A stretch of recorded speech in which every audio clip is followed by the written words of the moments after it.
Hi there, I'm Maggie Bates. I'm an older artist and I have done a lot of videos, but I've not officially introduced myself in this way. You can find a lot of my drawings, my art demos and lessons on here, my lives, and you're mostly seeing my hands with a pen in them.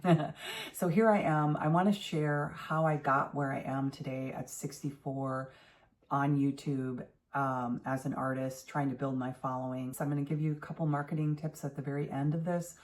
But until we get there, I'm going to just share what is hopefully an inspirational story of how I kept going and was able to stay connected with my artistic self all through my life and how I was able to make a living.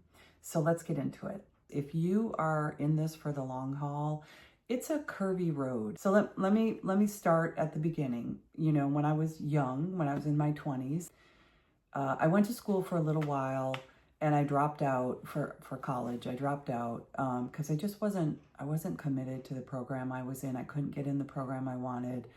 And so I just worked on whatever job I could get, from dry cleaning to I was a travel agent, actually, when I decided to go back to school. And I went back to school in my later 20s, and I went back for art. I decided that's what I really wanted to do. And I got a degree in fine art with emphasis in illustration. That worked out great for a while. I was in a 2-income household for a while. I could get by on a very small income. I did art shows. I did public art. I did a 1% for art, which is a big commission that went into a school. I did some small commissions that went into schools and government buildings. I was doing everything you could do back in the 90s. There wasn't any social media. So you would make up postcards and put them in the mail to whoever you had addresses for.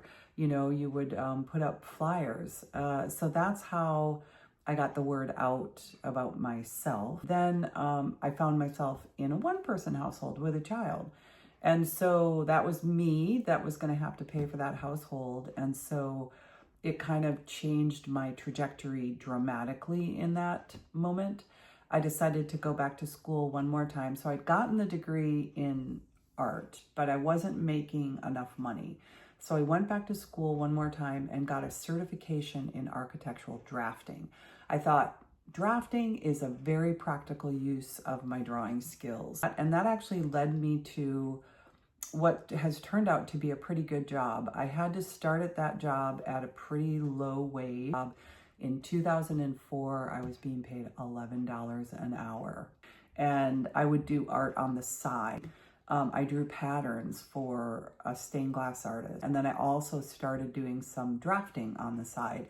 So I was able to make up for the wage that wasn't super great, but you know, there were benefits with it. You know, it was an avenue to get some health insurance and that kind of thing. So I kept with the job, and then that job actually turned into being pretty important for me. The folks that owned the company decided to turn it into a worker-owned cooperative when they retired. My coworkers and I, who'd been there for a long time, were invited to buy the company. And so we did. So that was a big deal. So I'm fast forwarding all the way to 2017. So at this point, the architecture world is in the forefront for me, and the art world is in the background. I'm always making art. In fact, I started making enough money that I didn't have to do as many side jobs, and I just made videos for fun. And I thought of YouTube as my closet. It was a great place to stick those videos. I didn't care if anybody ever saw them. Honestly, I didn't care. I didn't look at view count, nothing. And I really went nowhere with my videos. Like, a couple of them had a few hundred views, but you know, I never went viral with anything. So the switch never flipped in my head that YouTube was actually a place to make some money. Okay, still raising my child through those years, and then she graduated and went off to college. The worker-owned cooperative was in my world now. I was a co-owner of this company, and I was promoted to manage the design department. I felt like I was a long way from art, but I but it's like, well, Maggie, you have the title of design manager.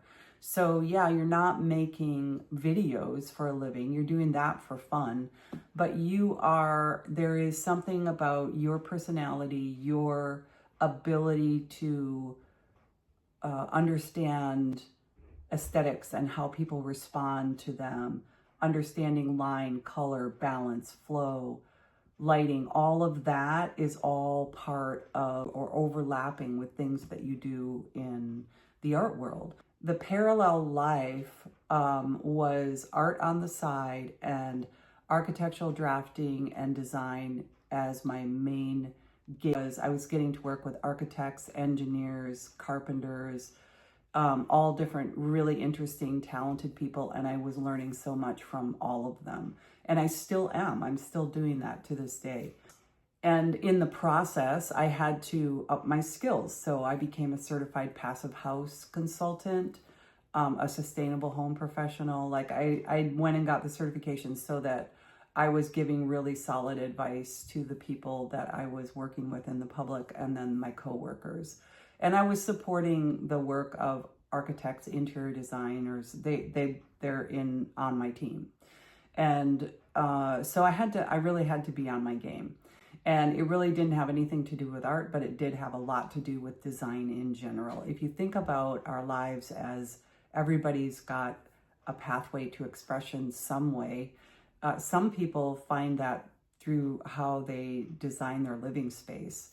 And it's really not far from making artwork. The product may be different. One thing might be a house or the interior of a room that's extremely beautiful or expressive. The other product is a painting or a video. So I kind of see so many parallels between those in my life that I don't feel like I abandoned art. I just went practical for making a living in the era that I was in. That job now has led me all the way around to marketing. And marketing, you know, that actually incorporates a lot of artwork. I have a lesson that I'm going to share at the end here soon about marketing, and how that works and doesn't work for YouTube. But ultimately, I've learned so much about marketing. I'm chair of the marketing committee, and I work with a professional company called Moment Film. And they are amazing. I've learned so much from that company. I want to tell you about one other avenue I went down in that parallel life that I lead. My degree way back when was illustration, and the other students and I that were really into it wanted to do children's books. We collected children's books. We studied all the old artists. We studied the new artists. Like, we wanted to do it. And it kind of went by the wayside. Part of my way to make a living before I got the architectural drafting job, I would teach summer camps to kids and art classes. And so, you know, I did have a bit of that going on, but I didn't ever publish a children's book. And so I decided I need to actually publish a book. And so I took an idea that I had simmering for 20 years. Thank goodness nobody else took that idea. Because, you know, there's a great story about inspiration coming to you, and if you don't latch onto it and do something with it, you know, it passes, right? And then someone else does it, and then you're like, wait, I had that idea. Anyway, there's a great story that Elizabeth Gilbert tells about that. I would recommend you look up that story about her and another author, and how an idea jumped from one to the other. Okay, I am way off track now. So let's get back to the children's book. So I published a children's book. I self-published a children's book. And in the process, I knew nothing about publishing. I knew nothing about getting a literary agent. I had been taught a very little about that in college. I had been taught how to do the drawings, but not how to actually get a publisher. So with self-publishing so accessible at the time that I decided to do this, which was about 21 or 2, somewhere in there, I painted the whole book. Then I added the words to the book photographed the whole thing and uploaded it onto Amazon, and then I uploaded it onto Ingram Spark, and between the two I did both softcover and hardcover. I thought I've got to legitimize my book, and so I entered it into some contests, and I won one of the contests. I was invited to go to this conference for Chanticleer, and I went ahead and went there and found out that I had won the top award for the Little Peeps children's book. So that was really a fun experience. And at the same time, I had submitted my book to Kirkus for a review. I did a paid review, and there's a video on here about that. I think it's actually worth it to do it. They're a really old company, super reputable, and I got a Kirkus starred review, that's a feather in my cap, and it's something that anybody can do. Can everybody get a star? No. Do they give out a lot of stars? Yes. Do your best work and put it out there, and you'll find out.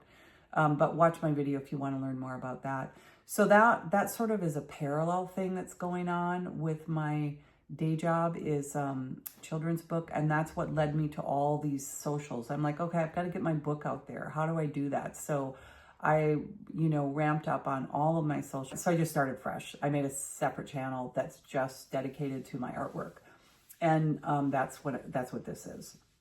And so I was going to share with you, before I leave, the secret that I found out about marketing. Number one, if you're trying to get monetized on YouTube, you can't do marketing directly on YouTube or Google.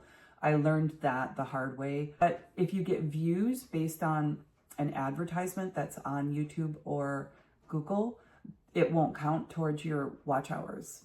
They don't count advertised videos towards your watch hours. But there is a little bit of a workaround if you do feel like you just don't have any audience at all and you want to at least get it out there. You take the link for your video, you create another video, and you put it up on Facebook or you put it up on Pinterest. Pinterest is where I've been the most successful.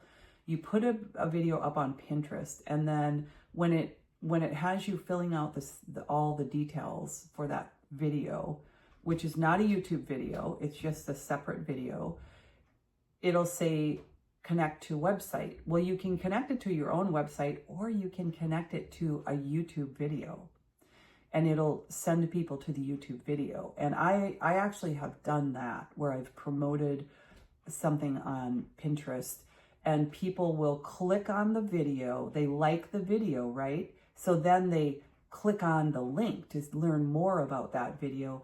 That shoots them over to YouTube. Now at that point, they can swipe away. They don't have to click. They could say, oh, I don't want to leave, and go to YouTube and go right back. But if they stay and they watch, that will get counted towards your watch hours. And then if they subscribe, it's a subscriber. So that was sort of an interesting thing I learned about YouTube advertising. Now, in the world of my day job, we're not really worried about monetizing a channel or anything like that. We basically want to get clients in the door to build houses. And so we started a campaign just over a year ago. We were paying for advertising, but we weren't getting the clients until just about a month ago. And all of a sudden, it's like popcorn. And so what happened? A combination of things happened. Like people's stocks have come back up. They're used to the chaos that's going on, I think. Unfortunately, that's a bleak thing to say, but I think people are getting used to it and more comfortable with it. And we had done such an amazing job of brand awareness in that period that was so dry. We didn't stop spending money on marketing. We spent more money on marketing, so that when the time was right for people to say, I'm comfortable enough to spend some money on my house, they came to us because they already knew about us. So that's my little lesson on marketing. So I guess that was actually 2 lessons on marketing and my life story. So I want to thank you so much for hanging with me. If you've come this far, hooray. I am always trying to grow my channel, so I would love it if you would subscribe. And if this was helpful, please hit the like button. Have a great day. Bye-bye.